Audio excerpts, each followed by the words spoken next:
Sorry, yes. It's my first day. Does that work now?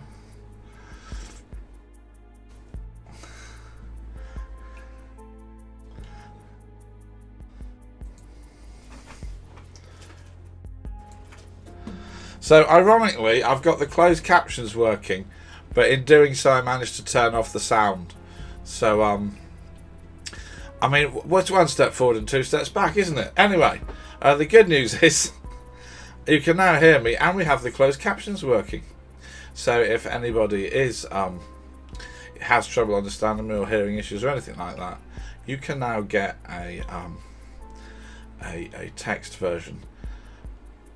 I'm not sure how accurate it is, but in fact, if you could feed back to me how accurate that is, I would be very interested to know. But we'll see. Yeah, text version. Yeah. It's all bells and whistles here. It's all bells and whistles.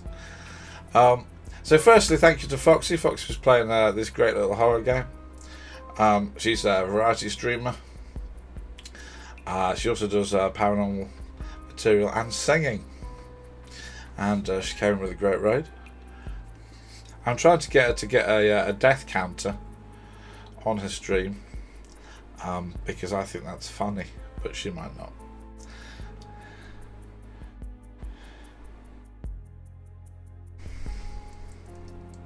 Thank you for the gift, Subditch. No, it's not. It's not a text-to-speech system. It's people who can actually. It's subtitling what I'm saying. You could turn on basically subtitles to what I'm saying. I can see it, so I don't know if anybody else can. I don't think they make a counter that goes that high, says Foxy. Well, you know. Ditch, you were hoping I might read it out. Yeah, I mean, given the material we've got later tonight, I don't think there's anything to lose. So thank you for gifting a sub to Cock Juggling Thunder. That's as much as you're getting. Tonight, the plan is to do 2 stories. The first of which is what was for a long time one of the classic unsolved crime stories of recent years. But then it was solved. And the way it was solved is absolutely pushing forward what DNA can do, but also opens up a massive moral quandary.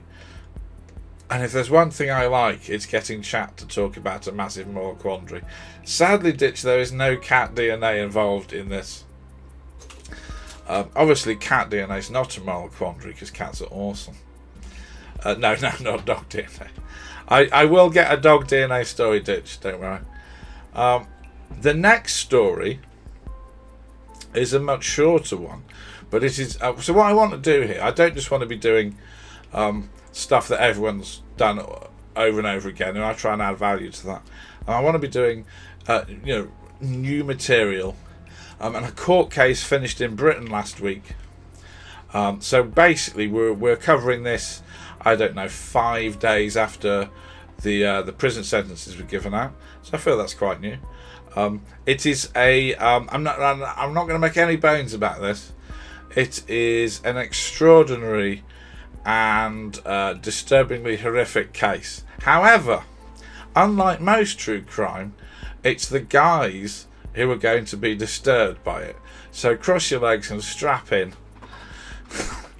Have we got a breaking news for you later? Also, I apologise in advance. I feel we've got to do it because it's random and new. Do you mean to still have our intro music playing? Yes, this is background music, Ditch. This is meant to be background music to the stream. It's on every scene. It is the soundtrack. Thanks to Steve for sorting me out with a brilliant bit of music. Sounds like Slenderman is approaching. Exactly. It's vibes. You want the. I mean, maybe if I'm talking about a true crime story, is it spooky enough? Is it weird enough? But it is now with the music. Where's Polly? Polly's not in tonight. The door's been open for quite a lot. Now, the reason Polly's not in tonight, Ditch, is because Polycam, one of the cables failed. I attempted to order a replacement cable, and possibly ordered the wrong cable. So Polycam hopefully will be operational on Thursday, and then we just have to hope Polly wants to come in. But we are at the whims of Polly on that one. I don't pick it. I'm not one of these people that waves the cat in front of the camera. If the cat wants to come in, oh boy, the cat will come in. But if the cat doesn't want to come in, the cat really doesn't want to come in. So the door is shut and the window is open, which means I won't boil to death while doing this. But yeah, Polly hopefully will. I mean, what do we do for the affiliate party? It was like 2.5 hours. She didn't come in once. Can't say. But she came in 6 minutes after the stream ended, and then sat on the keyboard. So yeah, we really need to speak about entertainment. We need to prep her. Of course, Polly can be here anytime any subscribers want to, because there is a Polly emote. And if tell her she needs to earn her keep. Yeah, I mean, somebody's got. Yes, Ditchboy, thanks for gifting Leslie a sub. Yeah, I mean, somebody's got to keep supplying Dreamies to Polly, and at the moment it's all me. I mean, she doesn't do any chores either. She just sort of wanders around.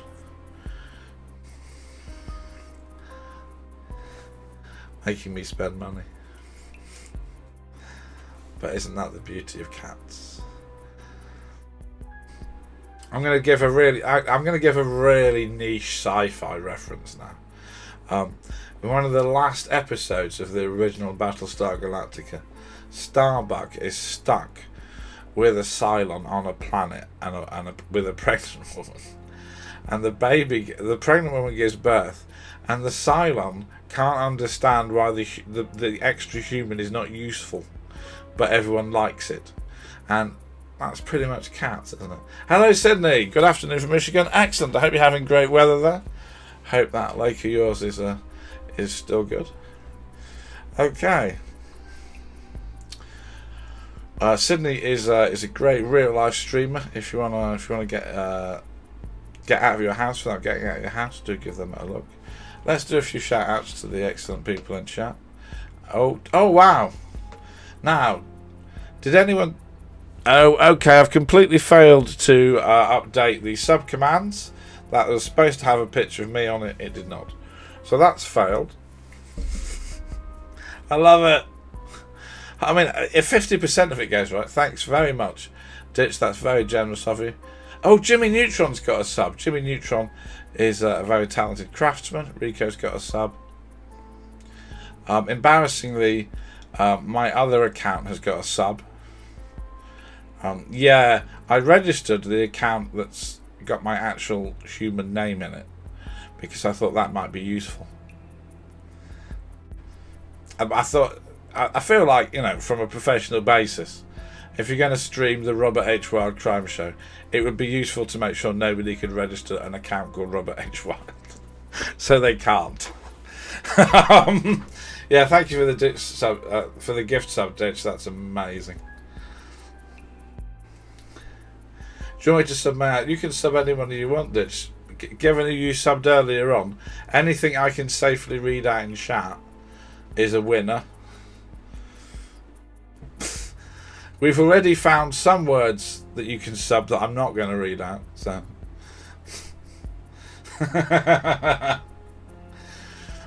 for everybody that doesn't know, Ditch is my oldest friend.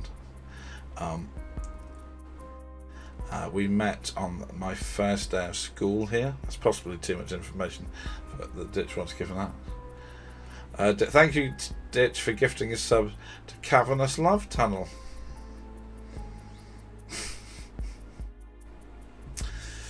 Yes. Ditch Boy does stream. Ditch Boy is a gaming streamer, Sydney, and he's absolutely brilliant at taking you inside how a game works. So when he does Forza streams, he will explain, because I've played Forza, I quite like Forza, but I'm not very good at it. And Ditch showed me sort of exactly how everything works, and it's like a science. Oh, you're thinking of doing a Baldur's Gate 3? That would be amazing. Yeah, that'd be cool. I'm gonna premiere this. Ditch, tell them about that thing you told me on the other day. Was it a sausage boomerang or something that automatically kills people? You came up with this incredible build. Everyone who doesn't know what Baldur's Gate 3 is now sat there looking at me like, what on earth are you talking about? And I'm really hoping Ditch will now explain that, so I don't look like a complete psychopath.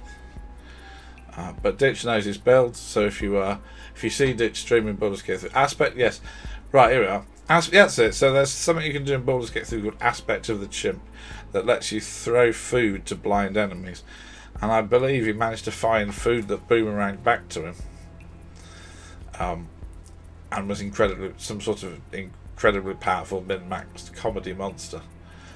But do you actually turn into a chimp? This is the important. I mean, it's Baldur's Gate 3. You probably do turn into a chimp. Oh, you don't turn into a chimp. Well, we found the first kink in their armour. Possibly. Sadly, no. Right, I suppose we better get into some true crime, because that's why everyone's here. And I've started talking about Baldur's Gate 3. So tonight we're going to start. Well, we'll do the interesting one first. Hi, Bryzy, great to see you. Great to see you. We'll do the interesting one first. We'll do the horrific one second, and then we've got a great upbeat, fun thing to raid. Are there any chimps in any stories tonight? No, there are not, Ditch. I mean, you could always DM me this information first, so I've got more than 2 seconds to prepare. There are no chimps.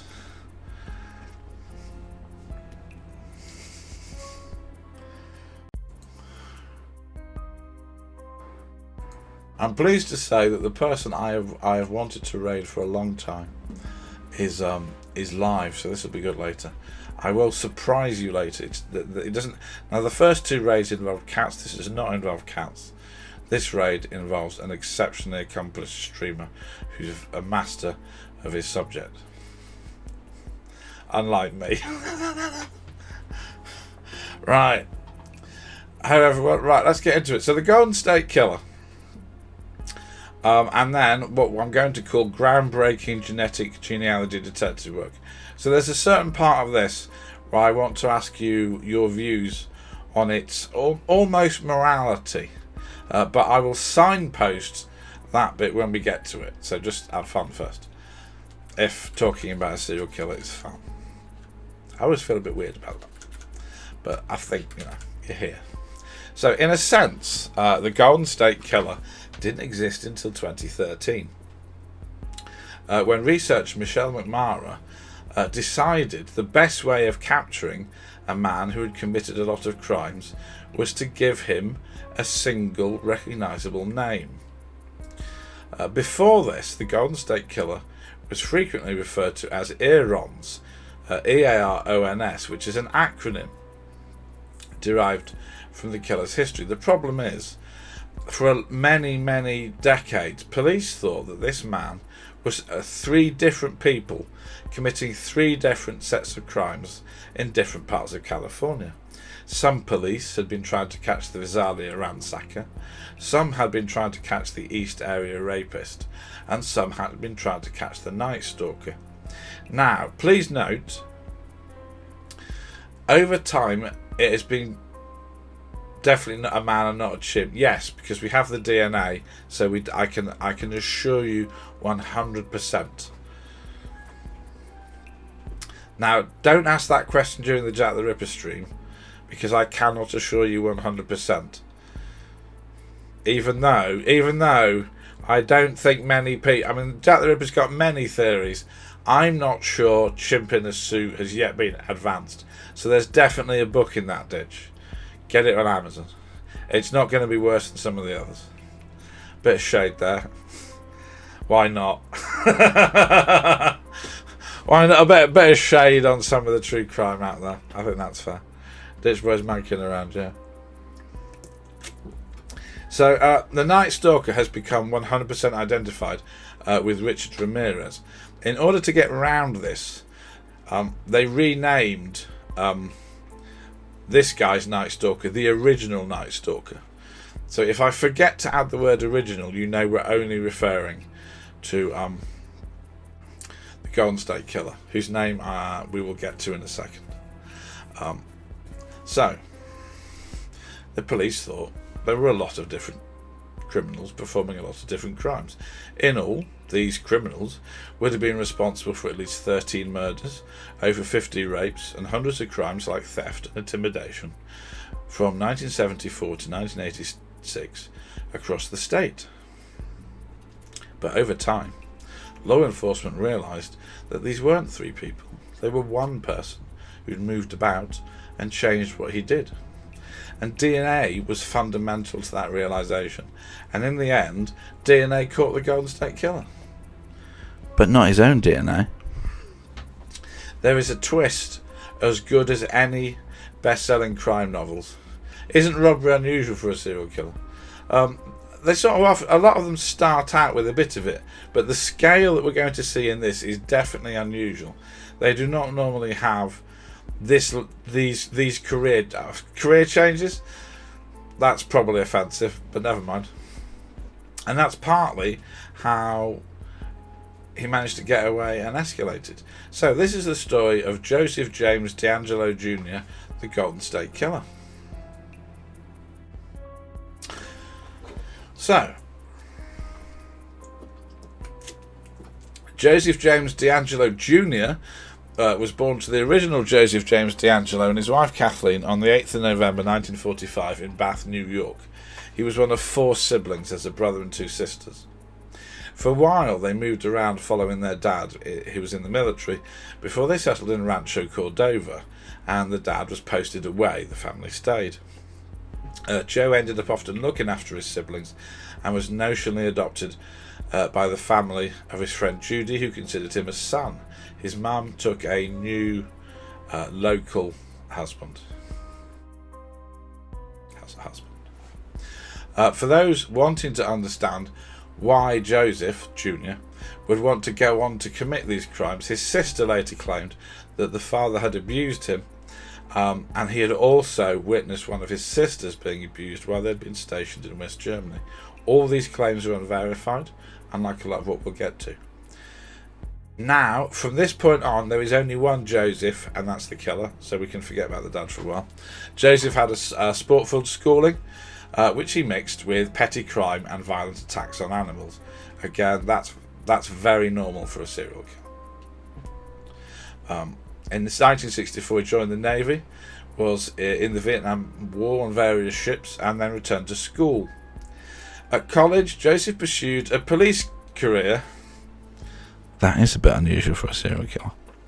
He gained an associate degree with police science, a full degree in criminal justice, took postgrad courses, and joined the police training. By 1973, Joseph was a fully fledged member of the burglary unit in Exeter, California, until 1976, when he moved to Auburn. Yes, as I've already hinted, he does a lot of burglaries, but at this point, he was in the police burglary unit. However, in 1979, he was arrested for shoplifting a hammer and dog repellent. All right, Ditch, I got a dog in. Sort of. Actually, yeah, there's going to be a major animal-based trigger warning later, so we'll do our best not to. We'll do our best about that. So, he was fired immediately. Joseph's Ditch Boy weirdly brought a hammer today. I would ask what you were going to hit with that, but that's discretionary. That's up to your discretion. So Joseph did not really take this well. In fact, he went to the chief's house, waited outside, intending to kill him. However, the police managed to get rid of him. It's unclear what he did for employment until he became a mechanic on the trucks of a supermarket chain in Roseville, which he held from 1990 to 2017, when he briefly retired. So, at college, he became engaged to fellow student Bonnie Jean Colwell. However, she became disturbed by his actions and rejected him. Although she consented to have sex with him, he put her through long, painful hours of it. When he came to marry, he didn't even propose, he just handed her a ring. She felt ordered about, mistreated. He loved to scare her and hurt her, and didn't care what she thought. She claimed she saw him kick a dog to death. He then asked her to cheat on an exam for him in college. And it was this that made Bonnie go, that's too much. She was the child of teachers. That was it. That was the breaking point. She wasn't going to cheat. She cancelled the engagement. And one night he came to her house with a gun. The records of this thing show that Bonnie's dad dealt with the incident. Nobody actually knows what happened, but Joseph left and the police were never called. We can only imagine that Bonnie's dad had the ability to be considerably threatening, I think. And it worked. Anyway, Bonnie had got rid of Joseph for a while, but Joseph never really got rid of Bonnie. In 1978, one of Joseph's rape victims, which I'm jumping ahead a bit, but reported that during a pause in the assault, he started crying and saying, "I hate you, Bonnie, I hate you, I hate you, I hate you." At that point, police had no idea who Bonnie was. Unfortunately for Bonnie, when Joseph was finally arrested, and even that was decades later, the media descended onto her home and demanded she gave an account of their time together. Some tabloids began blaming her in some way for the fact Joseph was a murdering psychopath. Obviously, this channel does not approve of that. However, in the end, Joseph moved on, sort of, and he married Sharon Huddle in November 1973. They had 3 children. The marriage lasted until 1991, when they split. Although Sharon, despite being a divorce attorney, did not legally divorce him until 2019, when she found out he was a serial killer. So, I mean, that's quite a reasonable reason for divorcing somebody. Although they had split, and despite repeated outbursts of anger and threats, neither his wife nor his 2 children had any idea at all about anything that we're going to describe as his crimes. After his arrest and at the end of his trial, his eldest daughter submitted a letter to court. Over 5 pages, she explained she had no idea what he'd done, just that he was a great father. I'm going to quote you a section because it is in stark contrast to what comes next. "My dad, Joseph James D'Angelo, has made me and my daughter the happiest in our lives. My dad was always there for me when I was sad. My father has made me a better person, a successful person, able to contribute to society and help others in the community. My dad taught me to appreciate life. I cannot begin to express how much of a loss my daughter and I are experiencing right now without him in our lives."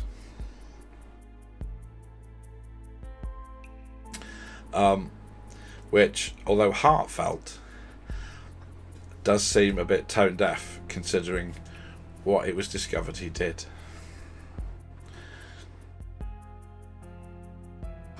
So I've already said he was known by several different names. Coerced, I don't know. He was in prison at that time. I don't think she was coerced. I think she had no idea and probably didn't really believe that he had done these things. I think it's very difficult to learn that sort of information. Although perhaps standing up in court and giving that statement is a bit, no, I'm not sure. Anyway, so we're going to start with a pattern of crimes that gradually escalate. So the first name he earned, he was the Cordova cat burglar and dog killer. Now, I am going to take the animal part no further than this. I know one of the things I've learnt about people is that people can deal with a lot of true crime, but as soon as an animal gets harmed, that's the boundary. So I suppose if you're in a true crime podcast, you assume people are going to get harmed. We're going to be careful, and I'm just going to leave the fact that his name is the Cordova cat burglar and dog killer, and we won't go any further along that line. That tells you all you need to know. We don't need the details. If you do want the details, they're in the book, True Crime Dossiers, but we'll leave it there. Also, when he called cat burglar, is not a man that burglar. Not to be patronising, but if you've never heard the term cat burglar, it describes a type of robbery. It's not somebody that steals cats. He's not that evil. Anyway, so in 1972, a burglar entered the home of a Rancho Cordova family. Committed some crimes, and that was the kickoff. That was the start. From then on, someone, unidentified for many years, was seen repeatedly prowling around at night, peering into windows at women, or breaking into houses for petty theft, or the other thing we mentioned. The crimes continued. It was an epidemic. Over 50 home invasions in the first half of 1973. Police initially felt it was the work of problematic youths, and it was a low priority case. It was his first spree. He was allowed to continue unmolested. Ditch boy. Dogs are angels, therefore crimes against them are pure evil. Ditch is obviously a dog guy. That's fair enough. So that, I think we could probably agree that's sort of a lower level. However, things began to escalate. The police did not realise that this was the same man, and therefore the Visalia ransacker emerged. It's an unusual name because it wasn't really about theft and burglary. The first recognised ransacker crime was on March 19, 1974, when he stole $50 from a piggy bank after a home invasion. Between then and 1976, he committed over 100 burglaries, but not only would he get into a building, he wouldn't necessarily steal the most valuable items. He would spend time arranging items that he'd found in patterns.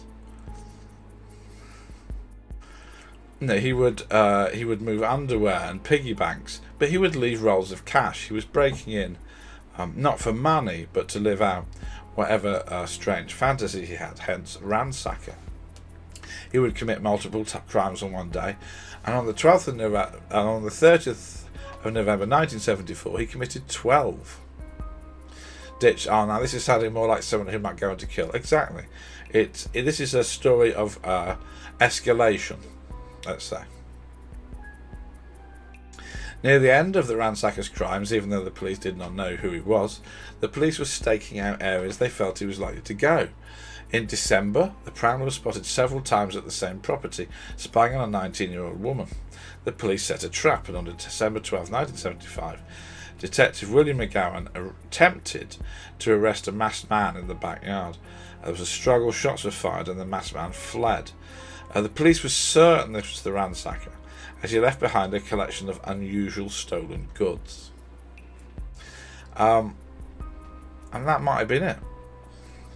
When Joseph moved to Sacramento in 1976, the Visalia ransacker went with him. The Visalia ransacker stopped.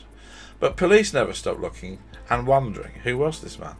There was a press conference in April 2018 when Visalia police explained that they were confident that the recently arrested Joseph, who was arrested, of course, for crimes committed by what people thought was somebody else, was also the Visalia ransacker. Indeed, the various police forces were convinced he was now the Cordova cat burglar, and many more. They were putting it all together.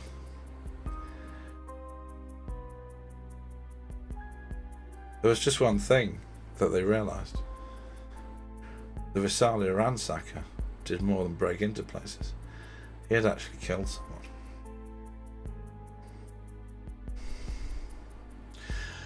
So Ditch is saying the fact he broke into homes and arranged things, is this some sort of mental health issue, some sort of personality flaw, something that could signify where he was going to go, that he was going to become a serial killer? And again, Ditch, that's a huge debate, as Ditch says. I think one day we'll do a stream on the psychology of serial killers. I think that's a fascinating thing to get into. But I don't plan on doing a lot of it on this one. But weirdly, Ditch, you've posted that comment just as I get to a quote from criminal psychiatrist Dr. Joel Fort explaining what might be going on. Thanks, Ditch. That's the tip we need. Oh, Sydney, thanks very much for sharing your stream. And if anybody's watching, firstly, do please give me a follow if that's your thing. Do give me, do let anybody who likes true crime know, and we will see how far this takes us. So, Joel Fort, I'm going to give you a quote from the Los Angeles Times in 2020, from an article that begins with the title "Trail of Violence," which is going to discuss what might be going on here. The point. Yes, thank you.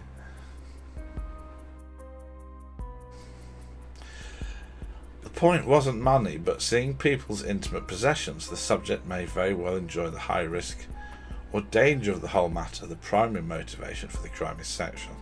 The clinical term for this compulsion they described as paraphilia, a form of sexual perversion. The drive is associated with nuisance offenders who do no more than peep through windows or steal women's underwear. It is linked to some of the most infamous serial killers in US history. For those with paraphilia, the burglary is a cover story. The motive is sexual gratification. The thrill is in the creeping. It can end there. But experts say the risk-taking that excites a paraphiliac can lead to violence.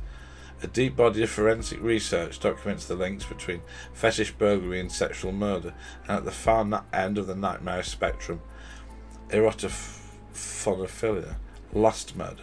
The connection between paraphilia and sexual homicide is so strong that a 1999 clinical study showed that 8 out of 10 women raped or killed by a stranger at home were murdered by people who started as sexual burglars. Joseph followed this pattern precisely. On December the 11th, 1975, Joseph tried to rape the daughter of a 42-year-old college professor called Claude Snelling. It's unclear if Joseph was returning to the scene of an earlier failure, as Snelling had form for chasing off prowling men, as he'd done it in February. This time he heard Joseph, went to investigate, and found him trying to abduct his daughter. The latter was being coerced with a gun. In the struggle, the gun was used to fatally shoot Snelling. The killer ran off, without the daughter fortunately. The gun, it was soon discovered, had been stolen in a recent burglary. Nobody was arrested at the time, nobody knew who this was, but when Joseph was arrested in the 21st century, they had enough to charge him and he admitted it. But shortly after killing Snelling, Joseph went back to Rancho Cordova, broke into a house, tied up and attacked 3 women. The attack on Beth Snelling was a sign of the future. Joseph moved his life and his crimes to Sacramento in 1976. The ransacker was gone. Instead, we come to what the media would dub the East Area Rapist. He was active from 76 to 79. Normally in the book I do the victims the justice of naming them all, representing them, telling their stories. The problem with the East Area Rapist is in those 3 years he committed dozens of recognised attacks, many unknown attacks, and when the victims came to court there were sadly so many that some simply introduced themselves by their place in the order, number 20, number 17. So, the first canonical attack was June 18th, 1976. At first, Joseph would haunt well-off areas at night, where he could identify women at home alone, break in and assault them. He was a bizarre mix of brazen and careful.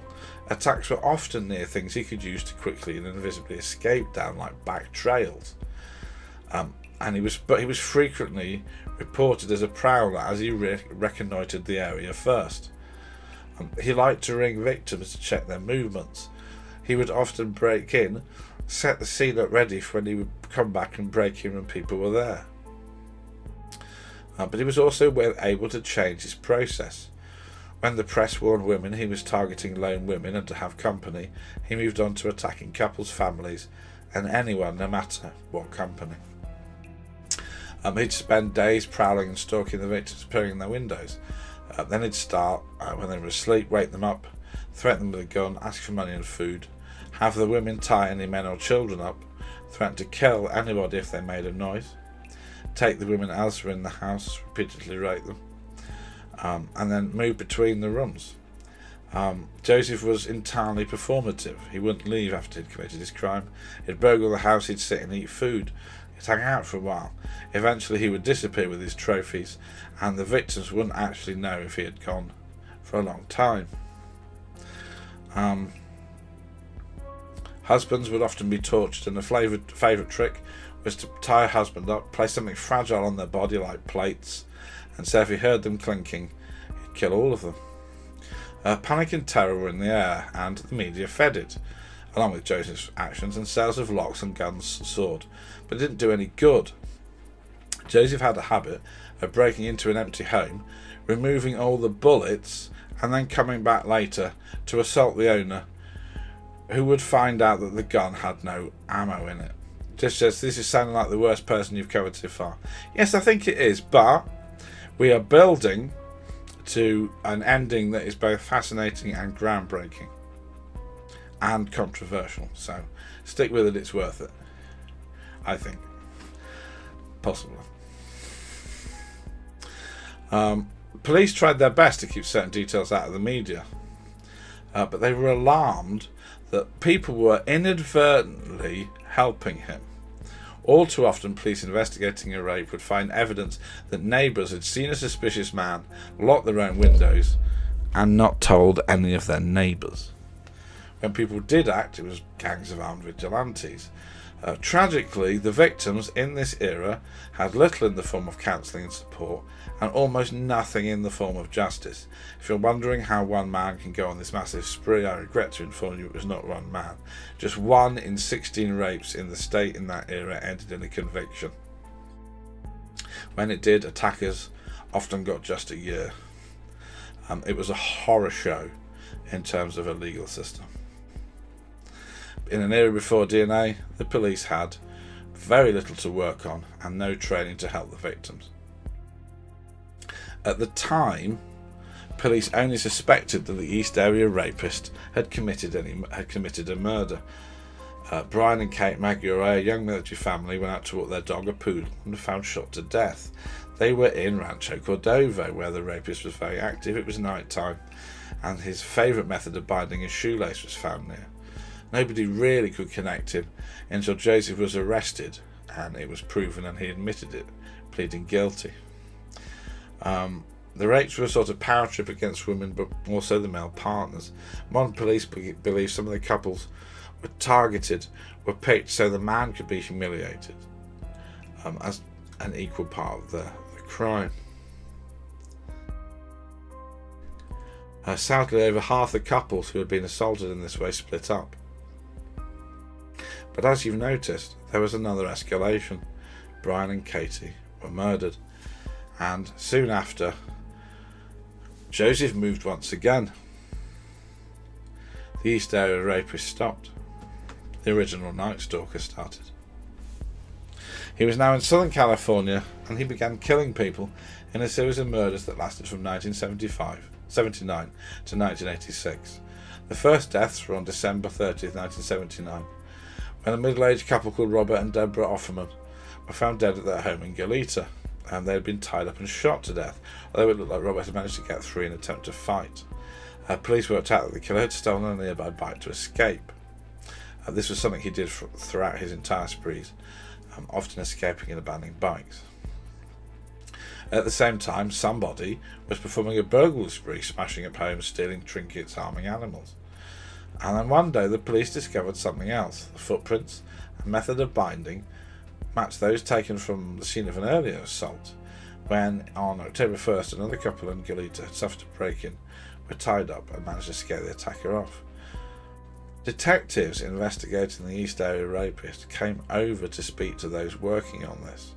They felt they were linked. They felt they were the same culprit. Many of the people on the cases felt the same. But the investigation into the murders was being led by Lieutenant Ray Root, and he didn't think so. He didn't think the East Area rapists would be scared off, and he also thought the East Area team had failing in their work. He decided they would not work together. And on October 12, 1980, some newspapers explained how the rapist and the killer were not the same person. Ever reliable newspapers. Thanks, Steve. March 13th saw another early middle-aged couple found dead in their home. Charlene Smith had been raped, bound with her husband, and beaten to death with firewood that was stored at their home. Police did not announce that there had been a rape and charged a friend and business partner of Lyman's before it was dropped. Now, if you're following the many names, thanks Stephen Foxy for the hype, if you're following the many names, Charlene had been tied up with a diamond knot, which meant that for a while the press referred to this as the diamond knot killer. You can see why somebody decided to coalesce all of these under one name that could be easily used. Thanks, Sydney. On August 19th, a young couple called Keith and Patrice Harrington were bound, raped, beaten to death 3 months after they were married. Again, police denied publicly that any rape had happened or that there was any connection to the East Area rapist. And I think you can understand why I'm stressing this point, in that there was a train of logic that I was actively working against tying this up and solving this. On 1981, on the 6th of February, a woman was alone at home because her husband was in hospital. She was raped and beaten to death. He would take the weapons and the bindings with him often. On July 27th, Sherry Domingo and Gregory Sanchez were found dead again, having suffered the same. In 1982, a man called Brett Glasby from Gleta was murdered while in Mexico. He had been a suspect in the murder, but only because a new sheriff, desperate to impress and close the case quickly, pushed the investigation in the wrong direction. His officers knew it was the wrong direction too. However, Glasby, although dead, wasn't ruled out for a while because there was a lull in the crimes. It was only in 1986, when 18-year-old Janelle Cruz was alone in her home on holiday, raped and beaten to death, that police went, yeah, it's the original Night Stalker still, isn't it? We don't know who it is. Now, Jack the Ripper's transformation into a media moneymaker was aided by communications coming to the press purporting to be from him. We'll get into whether they were on another show. The Golden State Killer decided to have a go at this himself, possibly. The Sacramento Bee, in December 1977, received a poem from someone claiming to be from the East Area rapist.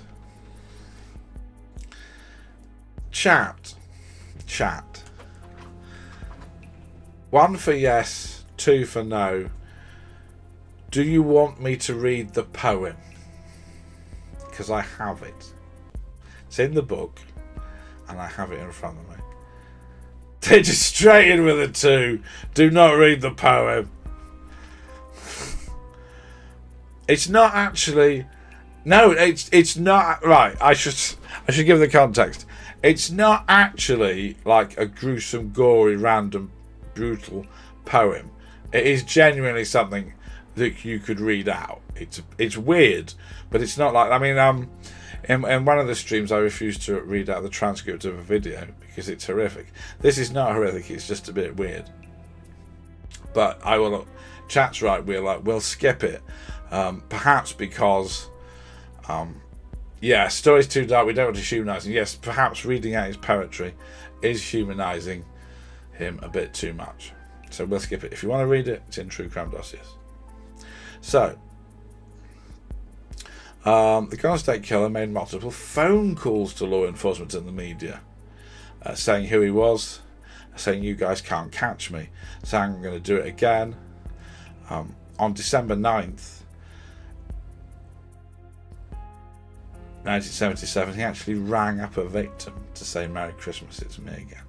He began a long process of telephone harassment. Now, that is all the horrible stuff. Now the story starts to turn, and we move towards getting justice for this. That's the worst of it, guys. So, in the late 90s, diligent police work led detectives to try and connect this mass of burglaries, rapes and murders together. And a breakthrough came in 2001. A DNA profile managed to link, for the first time, fully, in a believed manner, the East Area Rapist and the original Night Stalker. So the killer was given the name Aarons, Aarons. Rather than catching suspects, DNA first proved useful in ruling people out. Paul Schneider led a right-wing movement in Orange County and had been in prison because of violent dogs. He was a suspect, but DNA proved he wasn't. Joe Alsip, who was charged with the murder of his friends and business partners, the Smiths, before justice was dropped, was also exonerated by the DNA.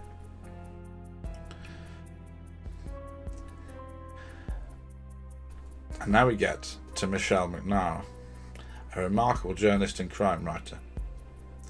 Her crime blog was the scene of the Golden State Killer's birth. She explained to Los Angeles Magazine on 27th of February 2013 in an article which let the name stick and in which she was absolutely right. One of the uncomfortable truths about tracking and catching serial killers is marketing matters. Ever since Jack the Ripper terrorised the slums of 19th century London, serial killers who thrive on public reaction seem to instinctively know this and sometimes devise their own monikers. The Zodiac Killer, for instance, announced himself in a letter to the editors of the San Francisco Examiner in 1969, a handle that perfectly crystallises the creepiness, menace and horror of the perpetrator, and what he or she has done can help but captivate the public's imagination. Either will put added pressure on politicians and police departments to apprehend the killer as long as he remains at large, even if he retires.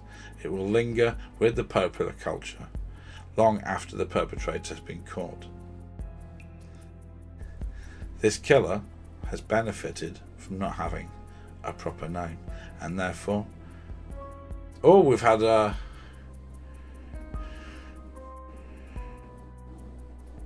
I presume this is some sort of bot attack.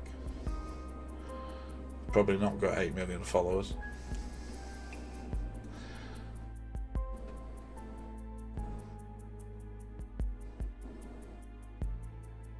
Interesting.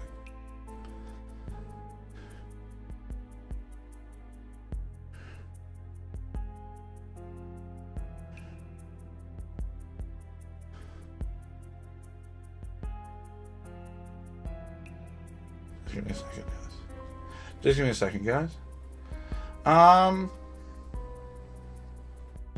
Possibly been botted in some way because I gained 200 followers in about 30 seconds. We'll sort that out. Anyway, so we got to the Golden State Killer. And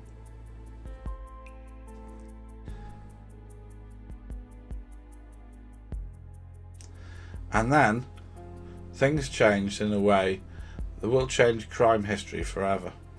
In 2016, the FBI and local police departments came together to announce a new $50,000 reward and a renewed effort to catch the Golden State Killer. Less than 2 years later, Joseph James D'Angelo Jr. was arrested, imprisoned, and started to confess. He was caught by cunning police work, but he was also caught by a completely unrelated cultural phenomenon.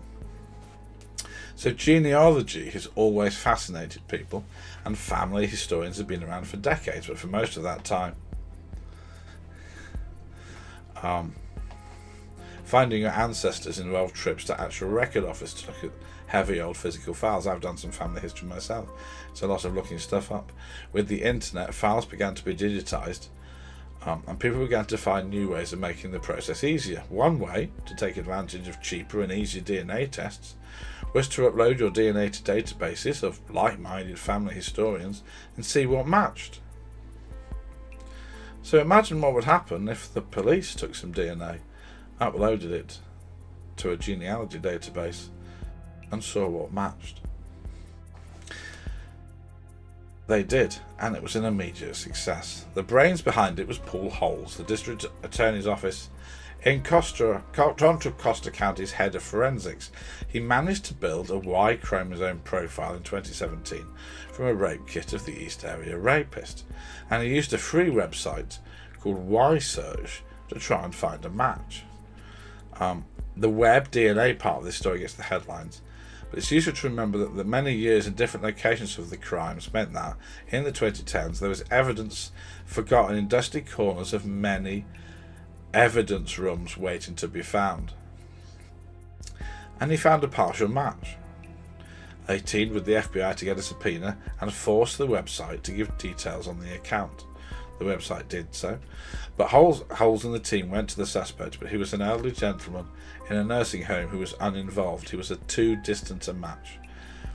So some of the FBI gave up at this point and moved on, but Steve Kramer, an FBI LA Division counsel, believed this had potential.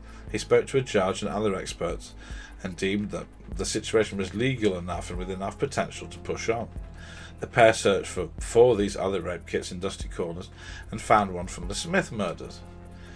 The local police agreed to allow the data to be used in what they dubbed genetic genealogy investigation.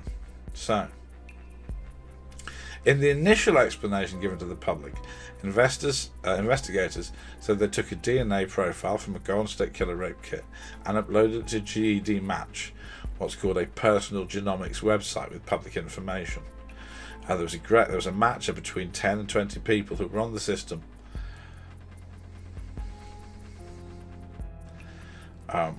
And had the same great-great-grandparents as the Golden State Killer. This action has been described as covert. This isn't what happened.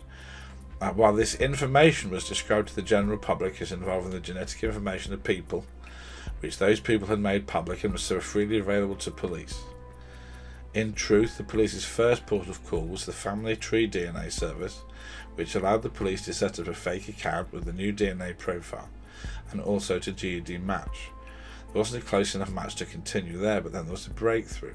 They worked closely with expert genealogist Barbara Venter, who uploaded the profile on her own initiative to MyHeritage, which did give a close match and allow the next step. Now, neither of these places I've mentioned are law enforcement agencies. They are privately run for profit companies which did not know what was going on and denied involvement. And the privacy policies of these make it a controversial situation. In 2019, with public interest strong, Family Tree DNA admitted giving the FBI access to their database and said their privacy policy always allowed access after a lawful request made by public authorities. MyHeritage had a similar policy but was adamant that they had not had a legal approach and the database access was wrong.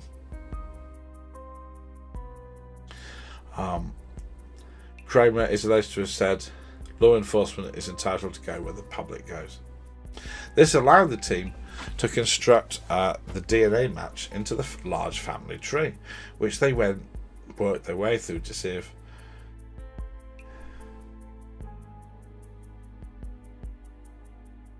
okay. Yeah, I'm up to quite a lot. What do I need to do to stop that?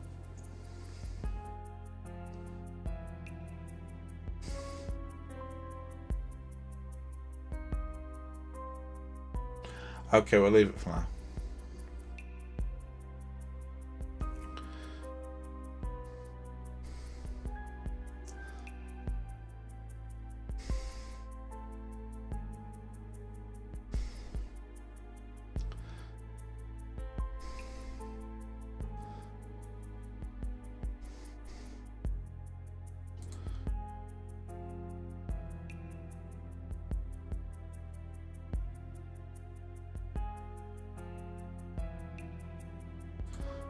Alright, we'll just carry on with this.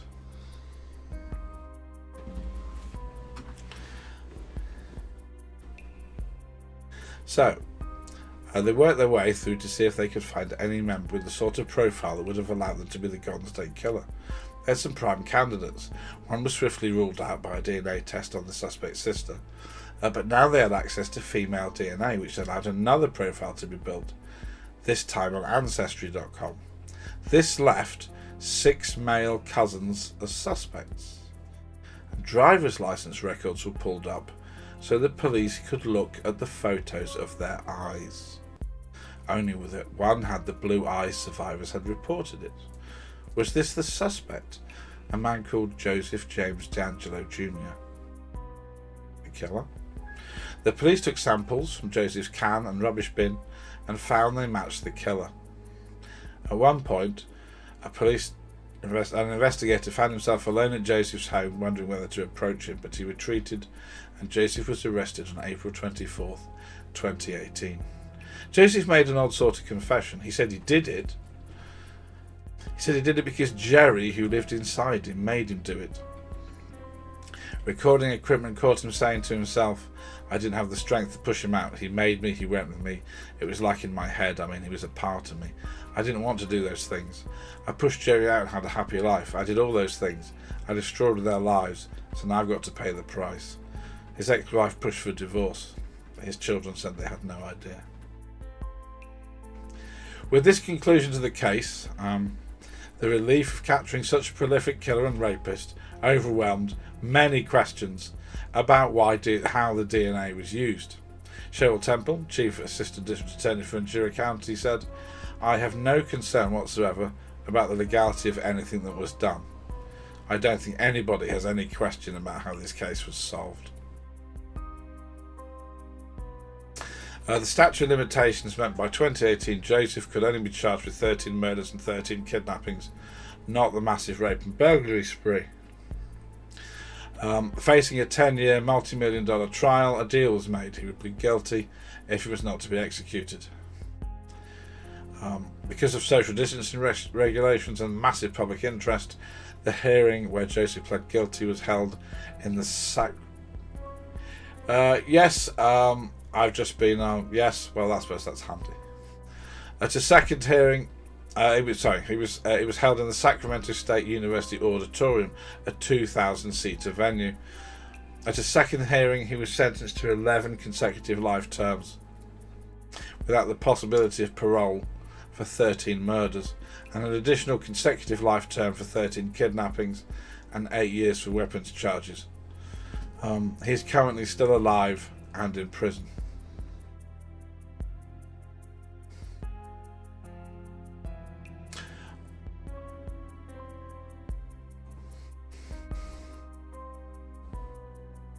The brother of Keith Harrington, Bruce, gave $2 million to a campaign to have Proposition 69, the DNA Fingerprint Unsolved Crime and Innocent Protection Act, passed in 2004.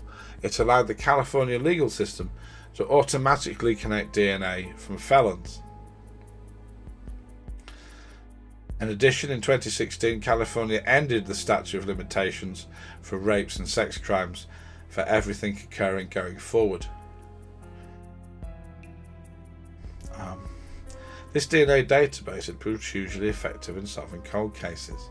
However, a lot of investigators have also turned to family history databases to try and do similar things in such numbers, and with a lot of unresolved ethical questions. Websites started trying to restrict law enforcement access, and the US Justice Department acted to restrict access while a discussion could be had.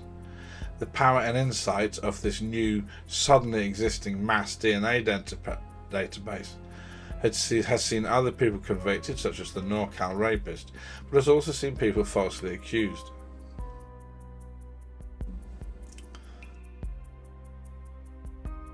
Okay, we'll take a break while we attempt to find out what a Seribot is.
Right, that might be sorted. Yeah, it's just working through the follows that happened about 15 minutes ago.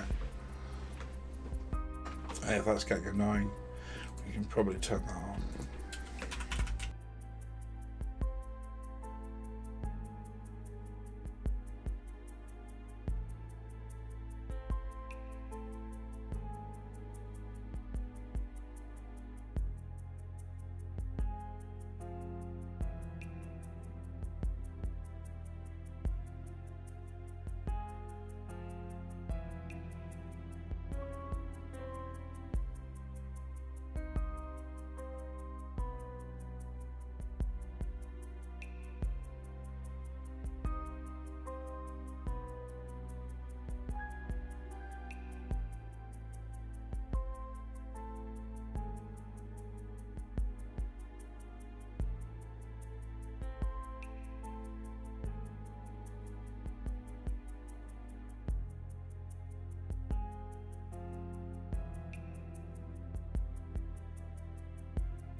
Ah yes, for some reason something keeps muting my mic in ABS.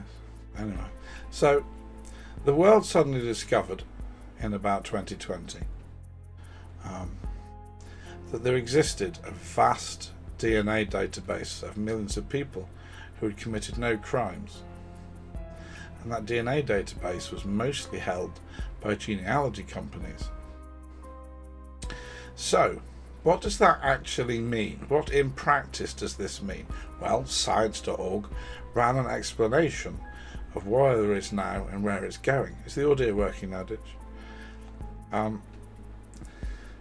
They said if you're white, if you live in the United States, and a distant relative have uploaded their DNA to a public ancestry database, there's a good chance there's an internet sleuth can identify you from any DNA sample you've left somewhere.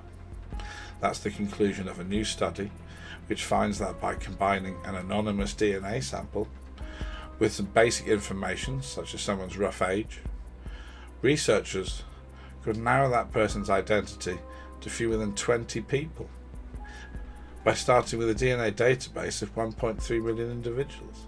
Such a search could potentially allow the identification of 60% of white Americans from a DNA sample, even if they have never provided their own DNA to an ancestry database. The way these databases are growing, in a few years it's really going to be everyone.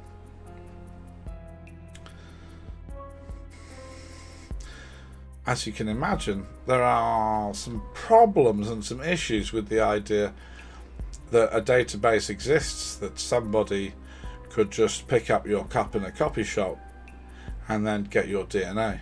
Thank you, Sydney. Thank you. Nonetheless, Family Tree DNA have decided to work wholeheartedly with law enforcement, and by 2019, BuzzFeed News were able to report just weeks after D'Angelo's arrest, Parabon Nanolabs launched a commercial forensic genealogy service. Since May, it has identified suspects in 36 cold cases. Parabon has competition. The biggest forensic DNA testing company in the US, Bone Technology, has announced it is launching a rival forensic genealogy business. Parabon offers initial DNA test. Pro streamer, yeah. Parabon offers, well, I mean, it's got a lot of follows, so not all bad. Parabon offers initial DNA testing, basic information on the perpetrator's likely skin, eye and hair colour, and assessment of whether a case might be solved through genealogy for $15,000. $1,500, bit of a difference. According to BuzzFeed News, if a case looks promising, Parabon charges $3,500 for up to 15 hours of research by an expert genealogist.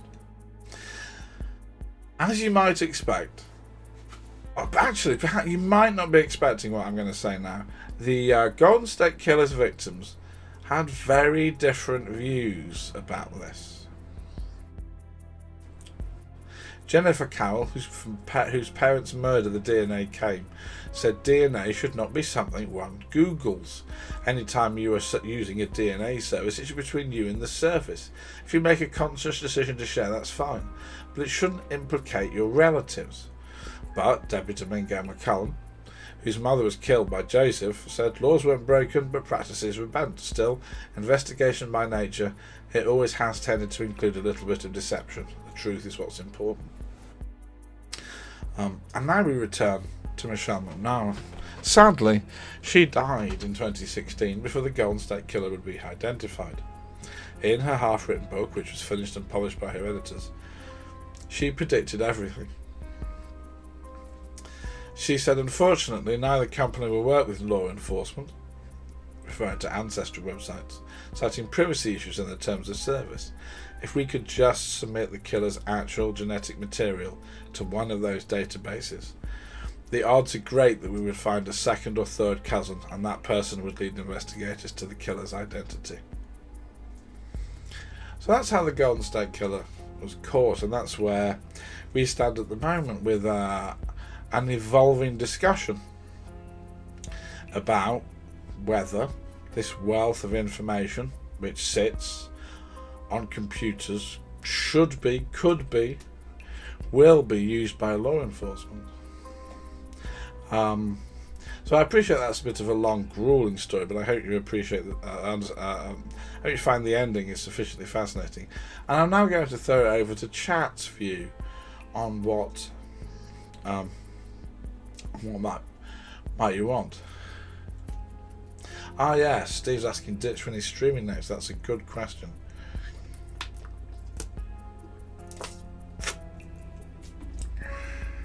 Might be a while. I'm trying to persuade him.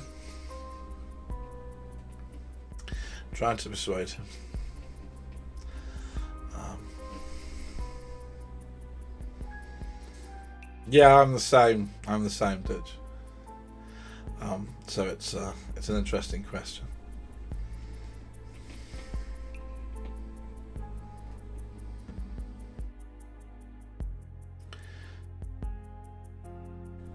Although if you do decide to stream, perhaps not 7 in the morning. So yeah, that's the Golden State Killer. Yeah, DNA is an interesting question. Okay, well, in that case, we will move on to the next story. I'm going to apologise in advance for this one.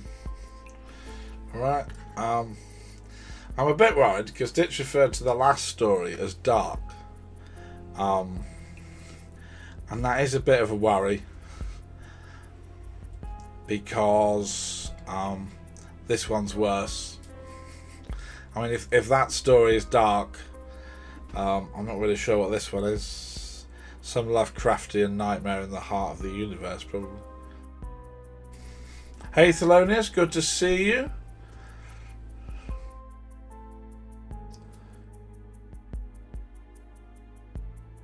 Yeah, well, compared to what I'm about to read out, Ditch, it probably was light. So I want to cover new and breaking crimes. I don't want to just be rehashing material that you may have seen elsewhere, even if I think it's material I've added value to. I want to be doing new things. And last week, we're going to need more than kits this time. Trust me, Ditch, I have a great stream lined up. In fact, let's tease where we're going to raid. So last week, a certain streamer celebrated their 4 years on Twitch. They regularly pull in a good crowd. They stream every day on their subject. They're a really good, fascinating streamer. What's that subject? Well, that would give it away. It's not true. It's not even remotely true crime. But there are, I suppose it's sort of tangentially animal related.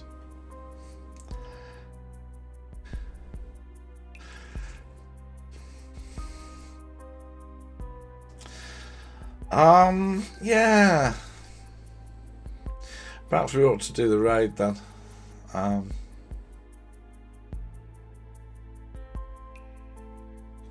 Oh, thanks, Thelonious. Yeah, I'm good. Thanks. It's been going well. Thanks for popping in on a break at work. In that case, if Thelonious has only got 5 minutes, we will crack on. I apologise again. I apologise in advance. Do I have a no? I don't have a happy story tonight because I've been ill and then had to work all weekend to catch up. So, but we do have a great raid afterwards, which I'm relying on to boost us. I mean, it's a true crime stream, but there's not really happy stuff. I mean, the ending of the Golden State Killer was supposed to be happy because we caught him. Anyway, it's not how being off sick works. Yeah, the trouble is, if I don't do my share of the work, then there's nobody else to do it. So you've kind of got to do it. You can't really be sick. Anyway, so this news story broke in Britain last week. It's completely true. I want to do new stuff. I want to do different stuff. So I'm going to do this. I will listen to complaints at the end. If this is not it, if this is really not it, let me know. Right. So, growing up, I'm a certain age. Growing up in the VHS era, we all heard the urban legend of snuff movies, dodgy tapes passed around in the underground showing people being murdered. Law enforcement assured us that snuff movies didn't exist. It's just an urban legend. Then, with the dawn of the internet, that legend moved into red rooms, which was essentially the same thing. Places in dark and hidden corners of the web where you could watch live torture and execution. And again, we were assured these were urban legends. None of us ever wanted to see anything like this, but it's how we scared ourselves. But I regret to inform you that some people, you know what people are like, they hear a horrible idea and they think, oh, that would be a good idea. Yeah. There now really are parts of the web where you can log on and see those. We know this because last week Marius Gustafsson was convicted of running one in Britain. He was convicted of running a website called Eunuch Maker. Gentlemen, cross your legs. Trigger warnings on. This is about to get particularly brutal, but also true and an actual urban legend in reality, which you don't tend to get. So, Marius Gustafsson was born in a small Norwegian town. He grew up, became a postal worker, was the chairman of an LGBT charity which ran pride events, and did parties for high school children when they'd finished their term. He was described as a big teddy bear who likes Eurovision. Regrettably, I have also been described as a big teddy bear who likes Eurovision, and I'm not really keen on that nickname being usurped by an actual lunatic. Anyway, he slipped into criminality, and in 1999, which I'm not coming around then. In 1999, he received a suspended sentence for fraud after he conned a housing cooperative, and in 2001, he received a further 8 months for fraud on the internet. Nevertheless, in 2005, he married. He was able to move to the UK, and in 2016, regrettably, his marriage fell apart. Also, regrettably, his mind completely fell apart at the same time. He replaced the good parts of his life in his marriage with becoming involved in the body modification scene, and he moved with alacrity to the extreme end of the body modification scene. Thelonious Monk, I'll have to watch this one later. You're going to be the only one. Take care, Thelonious. Thelonious has got the right idea. He's seen where this is going, and he's politely run off. I don't blame you. Let's be honest. This video isn't going to get watched. This VOD isn't going to get watched a lot more beyond about the next minute. Anyway, in 2017, Gustafsson was living with Damien Burns, who became a co-defendant. Burns said he was desperate for money and allowed Gustafsson to talk him into removing his penis with a kitchen knife.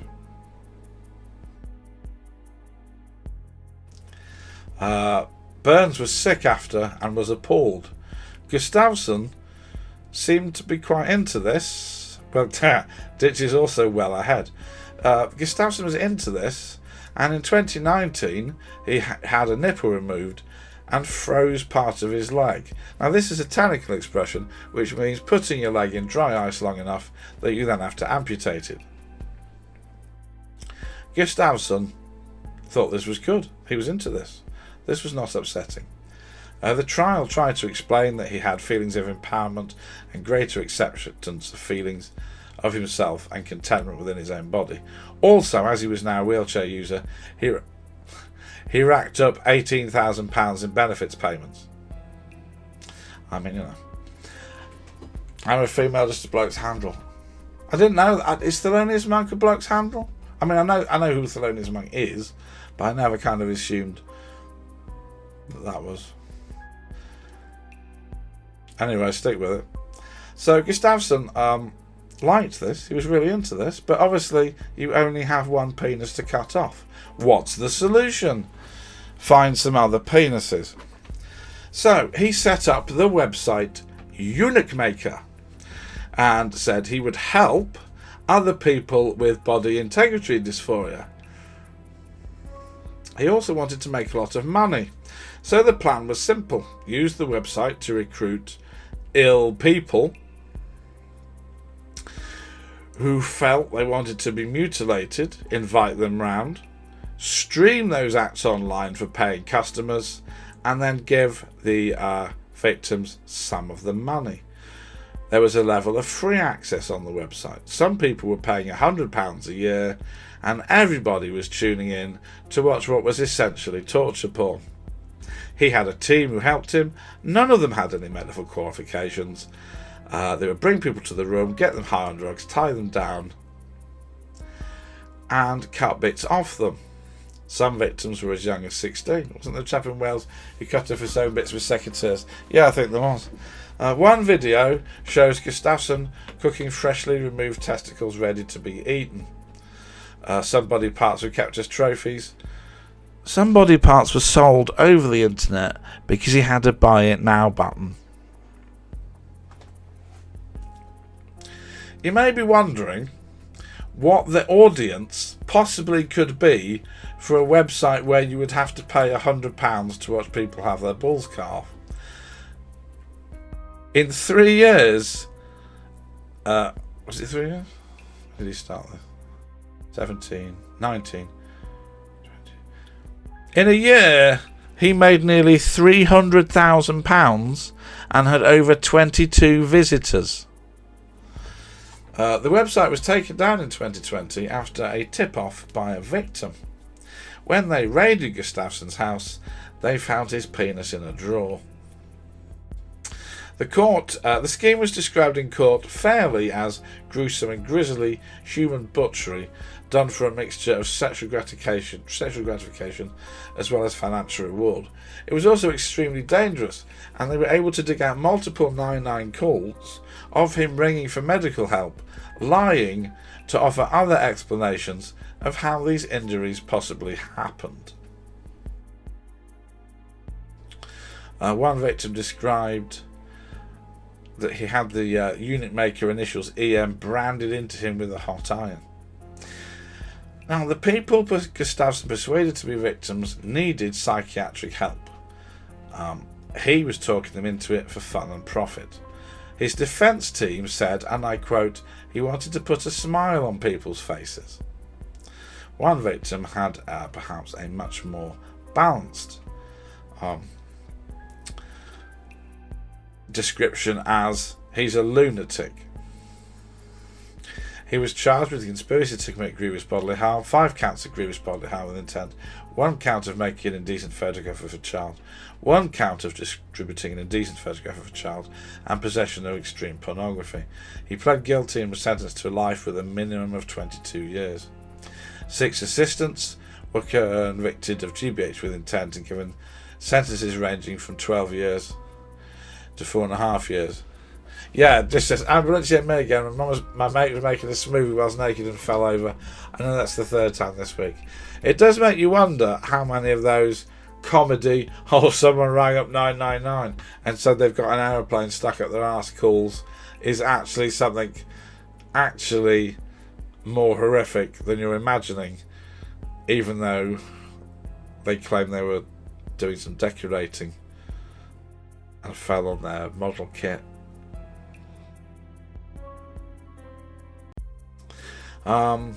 We've gone so far, so let's keep going. One of the assistants, Peter Waits, is 67. He's a retired former member of the Royal Society of Chemistry. When he was arrested, they found 2 penises on a ball bag in a butter tub marked "Do Not Defrost" in his freezer. My freezer has a lot of ice cream in it. I think I prefer my freezer. Burns, who you may remember from earlier, was convicted along with other people of mutilating Gustafsson himself. Now, you may remember that Gustafsson actually asked for this at the trial. Prosecutor Kate Mulholland explained, "Consent is not a defence to illegal surgical procedures that you willingly take part in non-sterile and life-threatening circumstances." I.e., it doesn't matter how much you say you want your penis cut off, you can't have your penis cut off. Which is good. The judge summed up, "Gustafsson, you are very much the mastermind behind this grisly and gruesome enterprise. The business you set up was both busy and lucrative. You have no medical qualifications. Like-minded individuals were recruited by you. I am entirely satisfied that the motivation of all those involved was a mixture of sexual gratification as well as financial reward. The scale of the website was described as without precedent, and it's impossible to know how many people were harmed."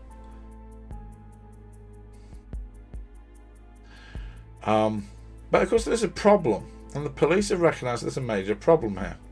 They are going to put Gustafsson in prison. Gustafsson is a man who has the ability to talk damaged, vulnerable men into doing things with cutlery. So they've basically stuck him in a prison where he can do this a lot. They are working out how best to treat him and keep him in the prison to minimise his corrosive effect on other inmates. Broadmoor, yeah, possibly. Certainly, maybe isolation. Well, I can't remember what it's called at the moment. Now, as if this wasn't bad enough, Sky News spoke to some experts in the internet. It was pointed out that unit makers were such a low-tech, unencrypted, ad hoc DIY affair that it was easily caught. They would predict that based on criminal activity, there are almost certainly actually secret high-tech websites like this out there functioning far more under the radar. And that's the happy thought I'm going to end this with. So, like me, if you're like me, of a certain age, and you spent a lot of the 90s being told, "Oh, snuff movies," and then they're not real. Yeah, they're real now. You can live stream it. Personally, I prefer this stream. I think this is a much more interesting stream. I don't charge you £100. If you wanted to subscribe, you can. Although, let's be honest, after that, you're probably wanting some bleach for your ears,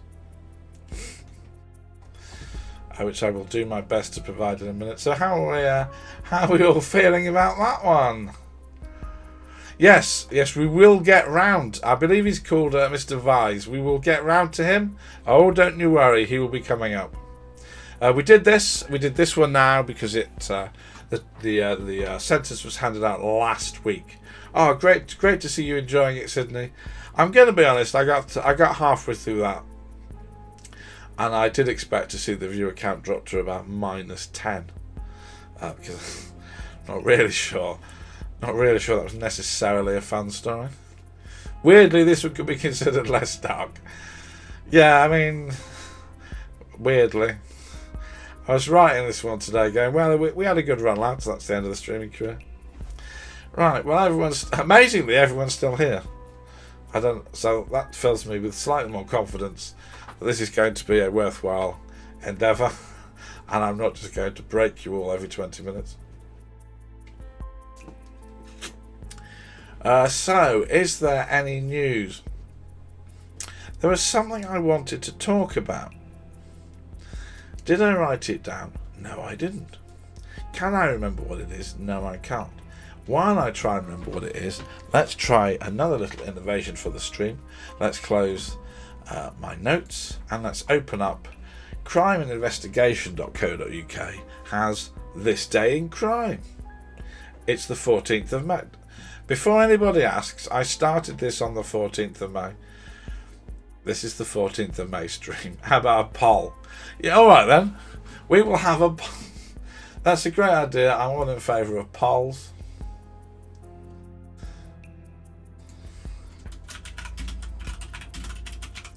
I am now making a poll.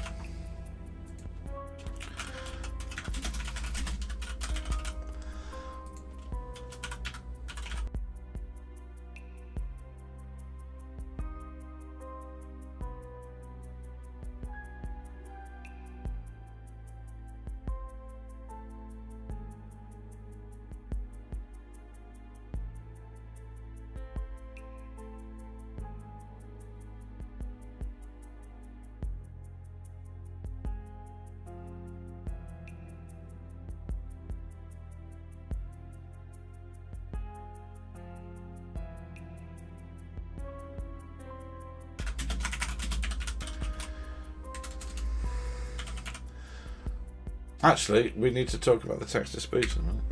Right, hang on.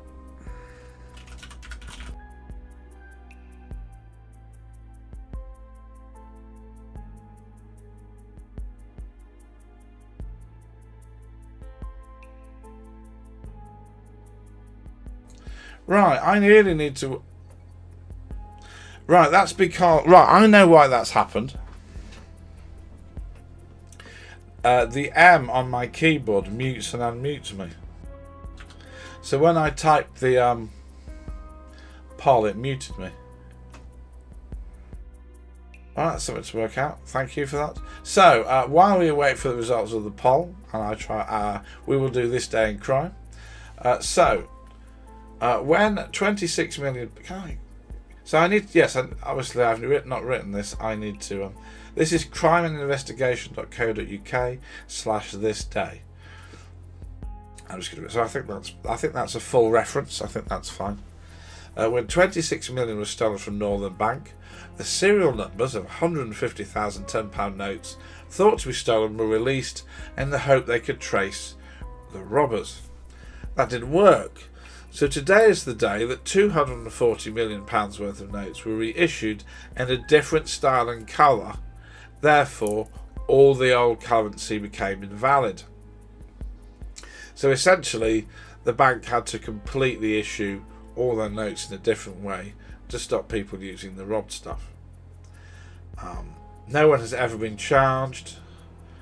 The IRA have been accused, and we'll leave that there in case we piss them off. We have currently, the Golden State Killer is currently leading us the darkest story. Now that's really interesting to me as somebody that writes this stuff and then sits here and works out how I'm going to perform it. I genuinely thought the Golden State Killer story had some fascinating stuff about like the future of crime and what was going on, and that the unit maker was probably leaning into stuff that people wouldn't want. But it's turned out to be completely the opposite, which is fascinating. And there's an interesting ways I can come to try and put together content. Okay, so has anybody been watching the subtitles? Are they any good?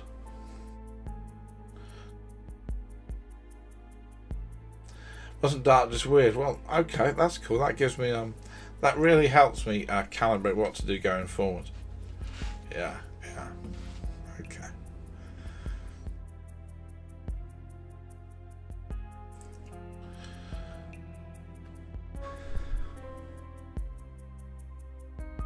All right. What did I want to talk about? It was going to be. It was a discussion. The second story, some of the people did want it, however messed up this is true. Technically speaking, everybody wanted it until afterwards, I believe.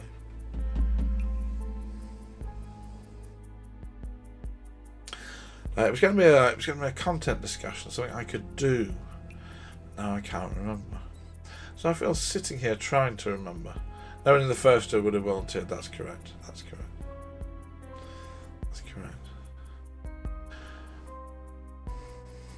I guess the moral is spending an hour on a serial killer might not be the most fun thing in the world. We shall see. Right, the poll is done, and the Golden State Killer is the darkest story. Just goes to show what I know. Right. We are closing in on 20 to 1. I'm never going to remember what I wanted to tell you. If there was a cat detective, fill your boots. Yeah. After last stream, two streams ago, I did feel people were getting a bit oppressed by the content in the middle, and I did start Googling. It was like 4 a.m. I literally Googled funny murders. I don't think that's a thing. I don't think, with the benefit of a good night's sleep, I don't think that is actually a thing. But if you're wondering, I am trying to improve the stream. Possibly not a good idea.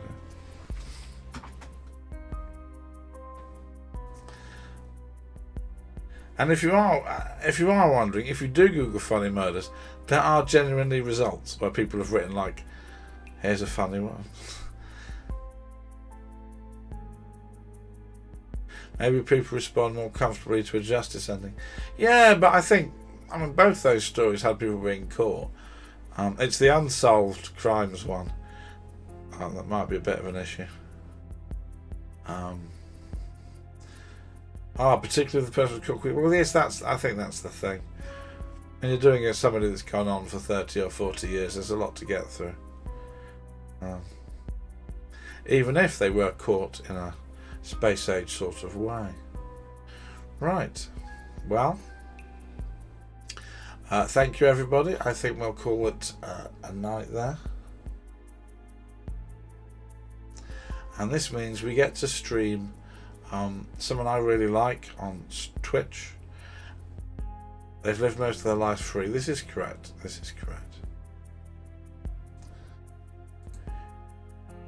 Let me just check he's still on. Yes, he is, right.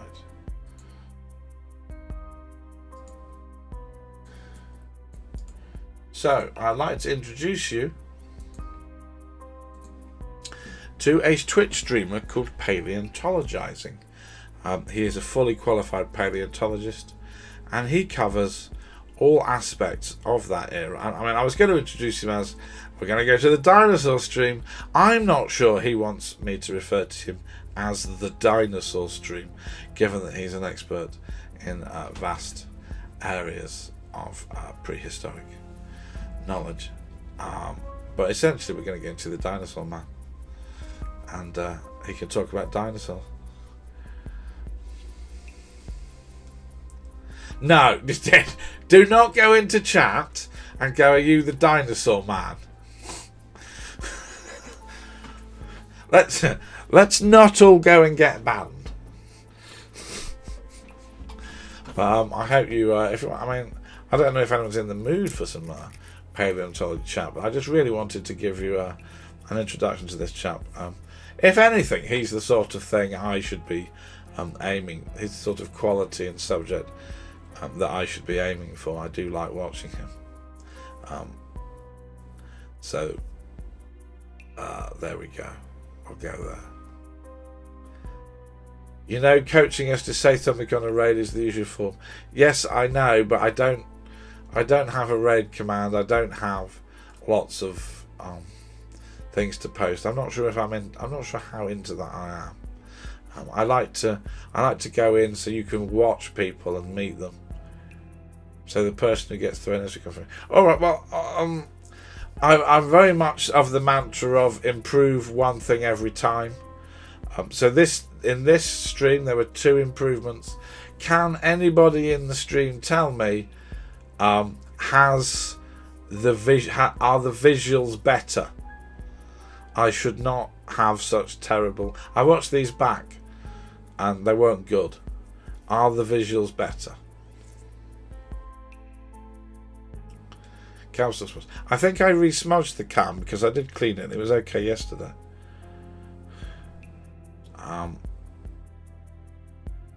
Not yesterday, 2 days ago. If the cam is still smudged, I'm going to say that's probably just a scratch on the camera. I'm not sure how much more I can clean it. Blame Polly. Well, the camera predates Polly. Fortunately, the camera is here, and Polly is here, so I don't think I can blame Polly on that one. I mean, I will. We're gonna need a button where somebody can do it. If the story's getting so dark, you can activate the emergency dreamies, and the cat comes in. I feel that's the only solution. Also, it's the only way to pay for the inevitably huge amount of dreamies my increasingly podgy cat would eat. That's a plan. Oh, thank you, Sydney, for knocking that up. Okay. Emergency probably go there. Did anybody see if the visual quality was better? Have I fixed that?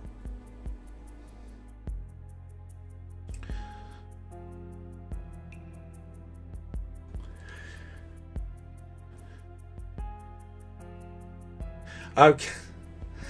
Thank you, everybody. I will prepare the raid. Visuals look good. Excellent. So we did 2 things today. We did the subtitles and we did the visuals. We will get raid commands in. What else is there to be fixed? Cat cam. The cable's on the way.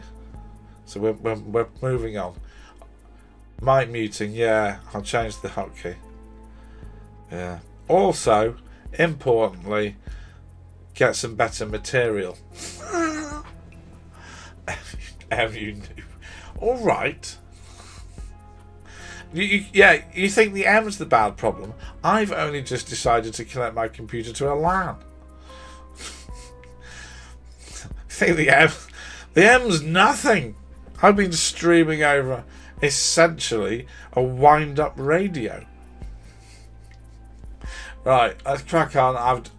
We need to get to Dinosaur Man while everyone's excited.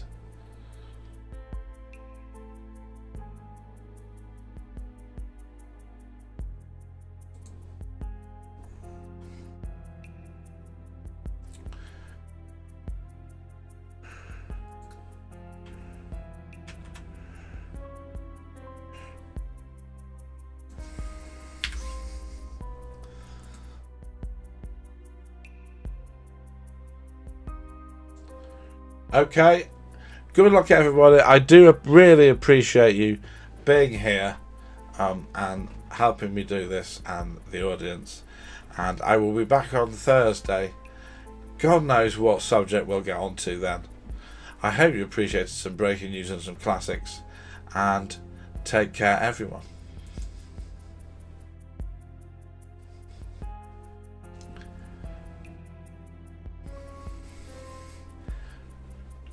Oh, there's a camera.